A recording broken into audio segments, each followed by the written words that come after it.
Hello Fantasy Faithfuls and welcome to Mark Ingram's 2020 Fantasy Snapshot.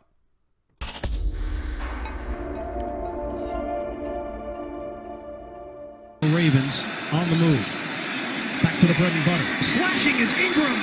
Mark Ingram a stiff arm and he curls inside the pylon.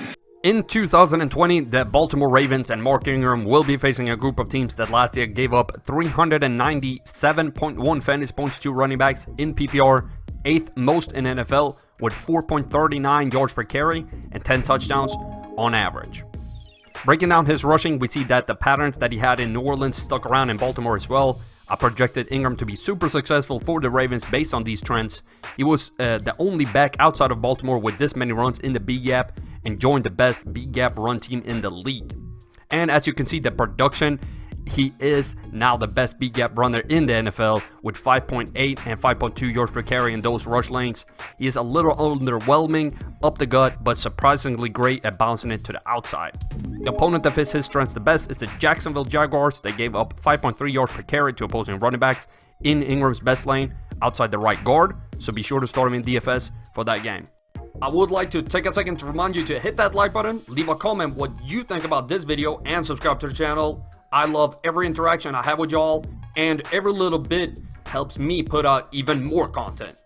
Mark Ingram's one-game floor is 6.4 points and ceiling 23.1 based on the last 3 years in PPR. This ranks as the 16th highest floor and 17th highest ceiling for running backs. The likeliness of him scoring above that ceiling and booming is good at 3.2%, while his bust risk below the floor is low at 1.3. So the floor and ceiling are stable for him, and it should be around the same again next year. His touchdown rate last year was 6.5%, the highest in the league. We have to assume some negative regression in this regard, and especially in the passing game where he had 5 touchdowns from Lamar Jackson. Based on my market share study, I've been predicted for 180 carries and 30 targets, considering the addition of J.K. Dobbins and the spreading of the ball to players like Justice Hill and Gus Edwards as well. Mark Ingram was very stable at scoring for most part of the season, with big games coming when he had multiple touchdowns. I don't expect the highs to be as high, but 9 usable games seems reasonable again with a couple more RB2 games. The situation breakdown for Ingram shows that he is extremely even in his scoring and doesn't really change too much depending on the situation. He scores a bit more at home and a bit less against bad run defenses, which is interesting as they run so much in Baltimore. Lastly, he scores just a bit more against teams over 500, something I like as they have a very difficult schedule. Ingram saw 40 red zone carries and 6 targets in 2019, and with those touches, he scored 14 touchdowns.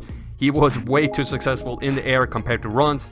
This is why I said above that we should expect his touchdowns in the air to go down, but he can easily score 10 rushing touchdowns again with 39% of the team's red zone carries. The average risk of him not scoring above 10 fantasy points in 2019 was 17%, which places him in the first group of double-digit risky running backs with Austin Eckler, Nick Chubb, and Saquon Barkley. Based on his current ADP of 43rd overall and all the numbers I laid out in this video, I give him a draft grade of A.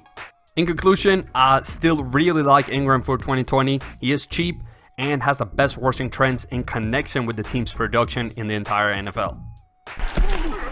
Second down and 5. Here is Ingram toward the end zone. Touchdown. Hello Fantasy Faithful, I hope you enjoyed that video. Don't forget to check out more of them right here and here. In case you haven't done so already, be sure to subscribe to the channel and turn on notifications so you don't miss a beat.